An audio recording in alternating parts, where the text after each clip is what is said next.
என்னுடைய பெயர் வந்து சுப்பையா முத்துக்குமாரசாமி. திருநெல்வேலி தென்னிந்திய சைவ சித்தாந்த நூற்பதிப்பு கழகம் அப்படின்ற நிறுவனத்தின் சார்பில வந்து இந்த இந்த நிகழ்வினை ஏற்பாடு செய்துள்ளோம். இதுல என்ன சிறப்புனா, இந்த நிறுவனம் வந்து 1920ல் தொடங்கப்பட்டது. தொடங்கப்பட்ட நாள் முதலே வந்து தமிழர்களுடைய நலனும் தமிழ் அதுதான் நம்மளுக்கு மிக முக்கியமாக எடுத்துக்கொண்டு இந்த நிறுவனம் நடந்து வருகிறது. அந்த வகையில இன்னைக்கு இந்த நிகழ்வு எதற்காகன்னா, இந்த ஒரு சின்ன ஏற்பாடு செய்யப்பட்டுள்ளது எதற்காகன்னா, நம்ம இளைஞர்களுக்கு அடுத்த காலகட்டத்தில என்ன விட்டு செல்ல போகிறோம் என்பதுதான். ஏன்னா, பல குழப்பங்கள் இன்னைக்கு யார் யாரோ என்னென்னமோ பேசிட்டு வராங்க. அந்த வகையில பார்த்தீங்கன்னா, அண்மையில நம்ம மக்கள் நீதி மய்ய தலைவர் திரு கமலஹாசன் அவர்கள் தமிழ் மொழி குறித்து ஒரு தன்னுடைய படித்ததை வைத்து ஒரு கருத்தை தெரிவித்தார். ஆனா, அந்த கருத்து வந்து உடனே எதிர்வினை ஆற்றப்படுகிறது. இது வந்து அவர் சொல்லல. அதாவது அந்த காலத்திலேயே கால்டுவெல் வந்து ஒரு ஒப்பிலக்கணம்னு சொல்லி ஒரு நூலெல்லாம் நாங்களே வெளியிட்டிருக்கோம். கால்டுவெல் ஒப்பிலக்கணம் மொழி ஆராய்ச்சி குறிப்புகளுடன் சொல்லிட்டு திராவிட மொழிகளினுடைய சிறப்பை பற்றிலாம் அவங்கள அந்த காலத்தில் வெளியிட்டிருக்காங்க. நம்ம வெளியிட்ட நூல் தான் அந்த காலத்துல தொடர்ச்சியாக வெளியிட்டு வரோம். இப்படி இருக்கிற கட்டத்தில் வந்து அவர் ஆற்றிய அந்த சொல் தமிழ் மொழி குறித்து பேசியதற்காக எதிர்வினை ஆற்றும் வகையில் கர்நாடகாவில் வந்து அண்மையில் படத்தை கிழிக்கிறது அதெல்லாம் வந்து மிகவும் இளைஞர்களுக்கு வந்து ஒரு தவறான முன்னுதாரணமாக தான் செல்லும். இப்போ நம்ம நாட்டுல வந்து மொழி பற்று எப்போ வந்ததுன்னா, 19ஆம் நூற்றாண்டிலே தமிழ் மொழி பற்று வந்துவிட்டது. அப்போ தமிழ் மொழியை காக்க வேண்டும் என்ற உணர்வுடன் தான் வந்தது ஒழிய, எதிர்வினை ஆற்ற வேண்டும் என்ற கருத்துக்காகவே இல்ல. அதற்கு உதாரணம் என்னவெனில், நம்ம வந்து இந்தி மொழியை என்னைக்குமே எதிர்த்ததே கிடையாது. தமிழ் மொழியை காக்க வேண்டும் என்ற ஒரே காரணத்திற்காக தான் நம்ம இத செய்தோம். அதனால இப்போ அதே மாரி இப்போ கர்நாடகால என்னாச்சு, ஒரு வங்கி கிளை மேலாளர் வந்து கன்னடம் பேசவில்லை என்பதற்காக அவர் அச்சுறுத்தப்பட்டார். நம்ம நம்ம தமிழ்நாட்டுல அந்த மாரிலாம் கிடையவே கிடையாது. தமிழ்நாட்டுல எப்பவுமே எல்லா மொழியாளர்களும் வட இந்தியா, இந்தியால இருந்து எந்த பகுதியிலேருந்து வந்தாலும், நம்ம நல்ல முறையில அவர்களை வரவேற்று, நாளடைவுல அவர்களே சிறப்பாக தான் தமிழ் பேசுவார்கள்.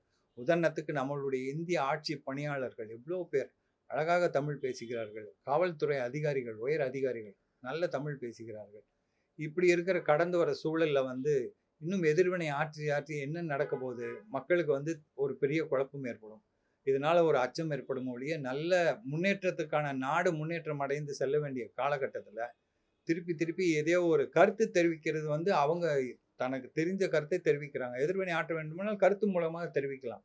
அதுதான் முக்கியமா நாங்க சொல்ல வர்றது.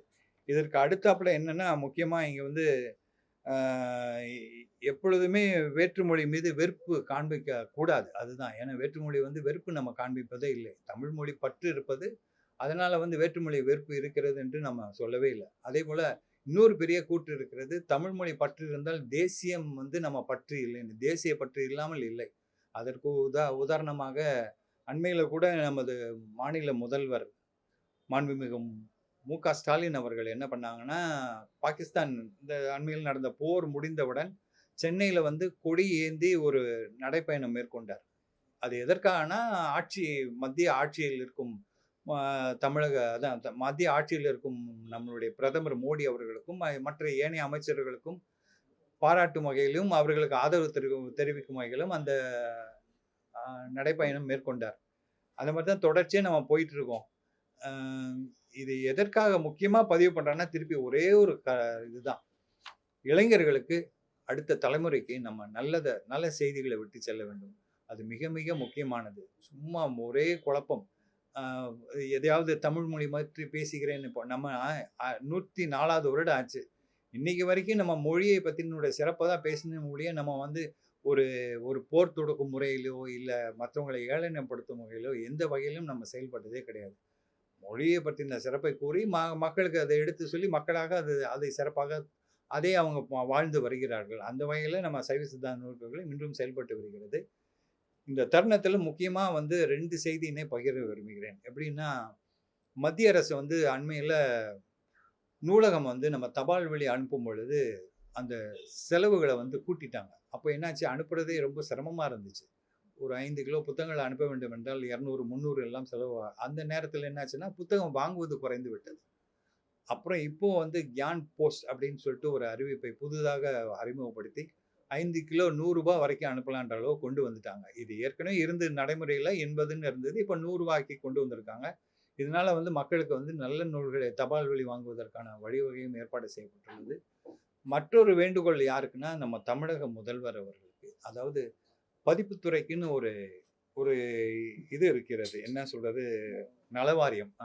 அந்த நலவாரியம் வந்து இன்னும் சீரிய முறையில் செயல்படும் வகையில் நம்ம முதல்வர் அவர்கள் அதற்கான ஏதாவது மேற்கொண்டு நடைமுறைக்கு கொண்டு வந்தால் பலர் பயன் அடைவார்கள். இதில் எப்படின்னா, நம்ம பதிப்பாளர்கள், எழுத்தாளர்கள், இந்த அச்சுப்பிழை பார்ப்பவர்கள், அப்புறம் வந்து அந்த பைண்டிங் பொறுப்பில், அதாவது கட்டட பகுதியில், புத்தக கட்டட பகுதியில் இருப்பவர்கள், நூல் அச்சு தொழிலில் இருப்பவர்கள், இதனால பலர் பயன் அடைவார்கள். அதனை வந்து நம்ம தமிழக முதல்வர் தயவு செய்து ஒரு நல்ல முறையில் செயல்படுத்தப்பட்டு கொண்டு வரும் அளவிற்கு நடத்த வேண்டும். இதுதான் என்னுடைய முக்கிய கோரிக்கை. நன்றி, வணக்கம். முக்கியமா அவங்க எதிர்க்கிறதுக்கு என்ன காரணம் அப்படின்னு நினைக்கிறீங்க? ஏன்னா இப்ப இல்ல, கமலஹாசன் இல்ல, அதுக்கு முன்னாடி பல நடிகர்களோட படங்களும் வரும்போது அதுக்கு கமல் அப்படி என்ன தவறா சொல்லிட்டாருன்னு இல்ல யோசிக்கிறாங்க. அப்படி இல்லை. அவங்க என்ன சொன்னாங்கன்னா, பல ஆராய்ச்சியாளர்களுடைய குறிப்பை எடுத்து கமல் பேசினார்கள். அதாவது திராவிட மொழியிலேயே தமிழ் தான் வந்து முதல் மொழி, அதை ஒட்டி தான் கன்னடமோ தெலுங்கோ மற்ற மலையாளம்லாம் வந்ததுன்னு சொல்லிட்டு, இது ஆராய்ச்சி வடிவில் இருக்கு. ஆனால் பல நூற்றாண்டுகளாக இருக்கிற கருத்து தான் அவர் தெரிவித்தார். இவங்களுக்கு அதை ஏற்றுக்கொள்ள முடியவில்லை. இல்லை, அதை ஏற்றுக்கொள்ள முடியாதுன்னு சொல்லலாம். அவ்வளோதான். அதுக்காக நான் உடனே அவரை வெறுப்பு தட்டுற அளவுக்கு பேசணுன்றது கிடையாது. சார், அவரு அவ்வளவு பெரிய ஆளு. நார்மலா நம்ம தமிழ் மொழி அங்க எழுதினாவே பிளாக் இங்க்ல போட்டு அடிக்கிறாங்க. ஆமா. சோ இது வந்து கண்டிப்பா பெரிய இஷ்யூ ஆகும் தெரியல சார். அப்படியே சரி, அவர் வந்து ரொம்ப யதார்த்தமா பேசினார். அவர் என்ன சொல்லி குறிப்பிட்டார்? அந்த சிவராஜ்குமார் வந்திருந்தார். அதாவது ராஜ்குமாருடைய மகன் வந்திருந்தார். அவரை பாராட்டும் வகையில வந்து, நீங்களும் எங்க உறவு தான். மெட்ராஸ் பிரசிடென்சில இருந்து தானே எல்லா பிரிவுகளும் ஏற்பட்டுச்சு. அன்னைக்கு சினிமா துறையும் இங்கே தான் இருந்துச்சு. ராஜ்குமார் வீடு இங்கே தான் இருந்தது.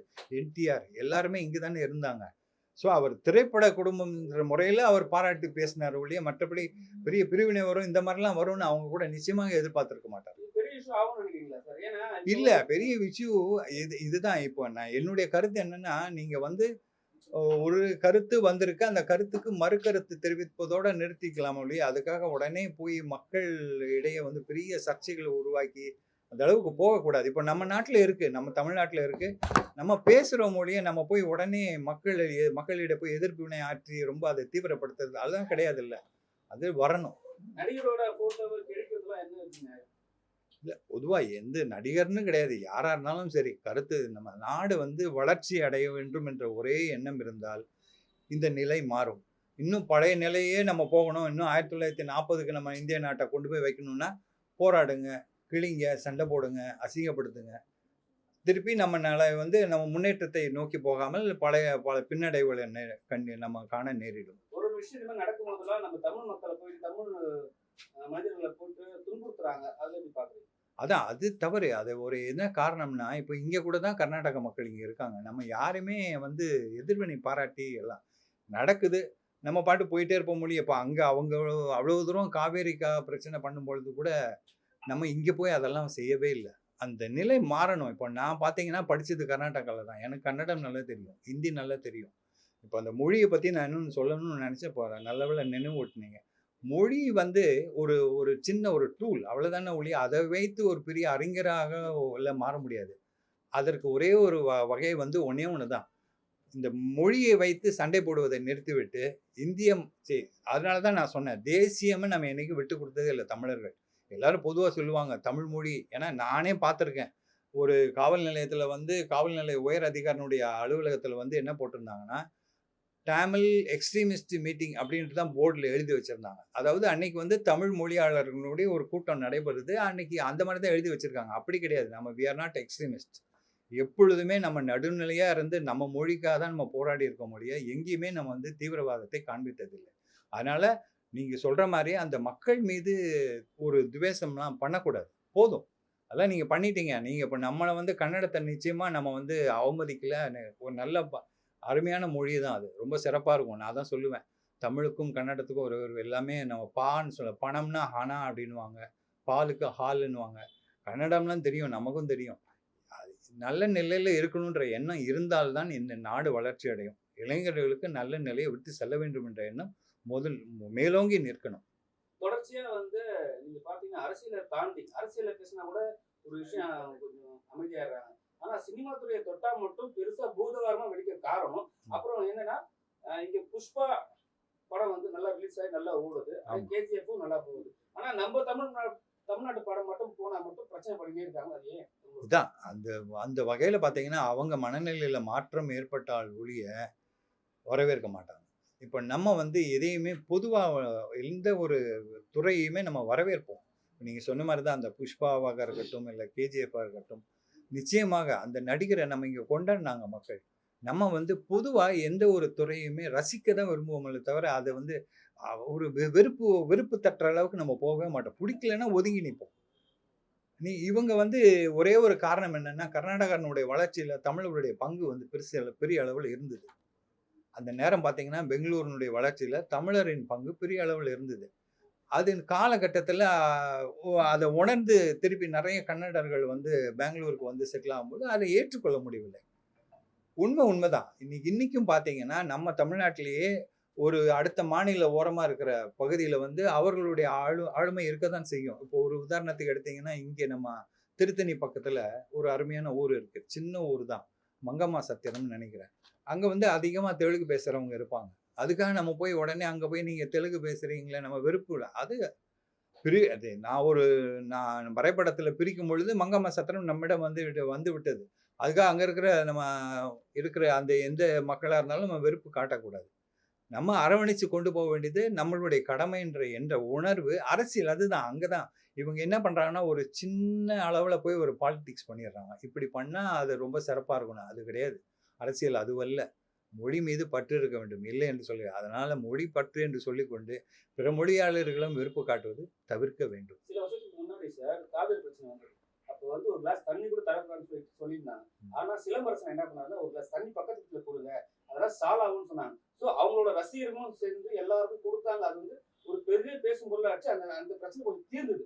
ஸோ வந்து ஆனா அவரோட படத்தை கிழிக்கும் போது உங்களுக்கு என்ன தோணுது? இல்ல நம்ம இது யாருடைய படத்தையுமே கிழிக்கக்கூடாது. இவ்வளவுதான். இது சிலம்பரசன், கமலஹாசன் அப்படின்லாம் கிடையாது. திரைத்துறை வந்து ஒரு கலைத்துறை. அவங்கள வந்து வரவேற்கலாம்.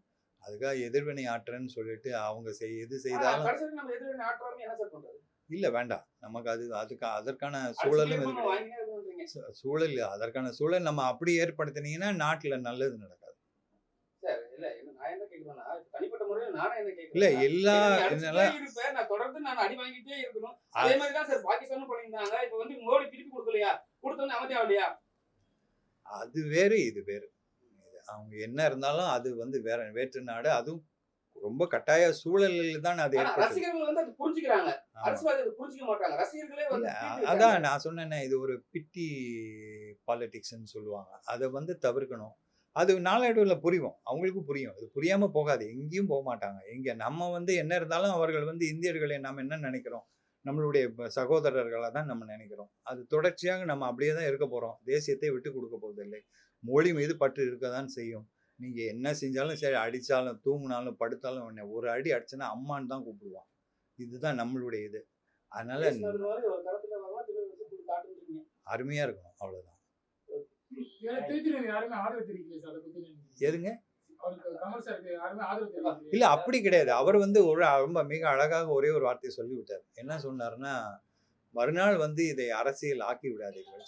இப்போ நான் இங்க அதனால தான் சொன்னேன். இதை அரசியல் ஆக்குவதற்காக நம்ம பேசவே இல்லை.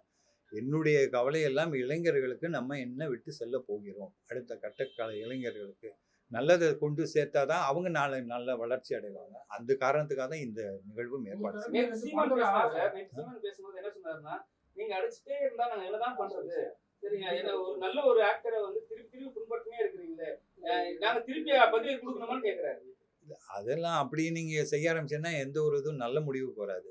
நீங்க திருப்பி அவங்க அடிக்க இவங்க அடிக்க அவ்வளவுதான் நடக்குமோடைய உண்மை வெளியில தெரியாம போகும். உண்மை வெளியில வருவதற்கு காலமாகும். இதுதான் உண்மை. காலகாலமா நம்ம பார்த்து அது ஒரு காலகட்டத்தில் வெளிவரும். தானே எல்லாரும் புரிஞ்சுப்பாங்க. அமைதி ஏற்படும். ஒரு திருப்பினர் வந்து இவங்க போனா பேசிடலாம். இப்ப படத்தை ப்ரொமோஷனுக்காக பேசுறாரு அப்படின்னு சொல்றாங்க. இல்ல அது அந்த வகையில எனக்கு தனிப்பட்ட முறையில அவர்களுக்கு தெரியும். கமலஹாசன் அவர்களே தெரியும். எப்பொழுதுமே நம்ம நிறுவனத்தின் புத்தக கூடத்தை அண்மையில கூட தனிப்பாடல் திரட்டு வாங்கி காலமேக புலவர் பாடல்கள் படிக்க வேண்டும் என்ற ஒரே காரணத்துக்காக தனிப்பாடல் திரட்டு நூலை நம்மகிட்ட இருந்து வாங்கி படிச்சிருக்காங்க. அவங்ககிட்ட படிக்கிற ஆர்வம் நிறைய இருக்கு. பொதுவா அவங்க பேசும் ஒரு நண்பர்கள் குழு வச்சிருக்காங்க. தமிழ் மொழி தொடர்பாவே பேசுவாங்க, கவிதைகள் பேசுவாங்க. அந்த வகையில கமலஹாசன் அவர்கள் அந்த வகையில இறங்கி போமாட்டாங்க. எம்பி சீட் கிடைச்சிருக்கு. என்ன அது இறைவன். அவங்களும் பணியாற்றி இருக்காங்க. தமிழர்களுக்கு ஏதோ செய்திருக்காங்க. அத பத்தி எப்பவுமே நான் வந்து இல்ல ஆதரவு வந்து நான் என்ன சொன்னேன், இங்க தெளிவா நான் போட்டிருக்கேன். தமிழ் மொழி குறித்து தெரிவித்த பத்மஸ்ரீ கமலஹாசன் அவர்களுக்கு தான் நான் ஆதரவு. குறித்த அந்த தமிழ் மொழி குறித்து கூட அதுக்கு நான் சொல்லவே இல்லை. ஏன்னா அது வந்து ஒரு ஆராய்ச்சியாளர் குறிப்பிட்டது அவர் பேசினாரு. கமலஹாசனுடைய கருத்து, அந்த கருத்துக்கு தான் நான் ஆதரவு தெரிவித்தேன். முழு ஆதரவா நான் நிச்சயமா மக்கள் நீதி மையத்துல இல்லை. அதனால நான் வந்து அந்த இதை என் நண்பர்கள்லாம் இருக்காங்க. நம்ம நண்பர் பதிப்பாளர் காந்தி கண்ணதாசன் வந்து அதில் அங்கே பொறுப்பில் இருக்காங்க. அதனால நமக்கு அது வந்து அவங்கவுங்க நிலையில அதை ஏற்படுத்தி கொண்டது.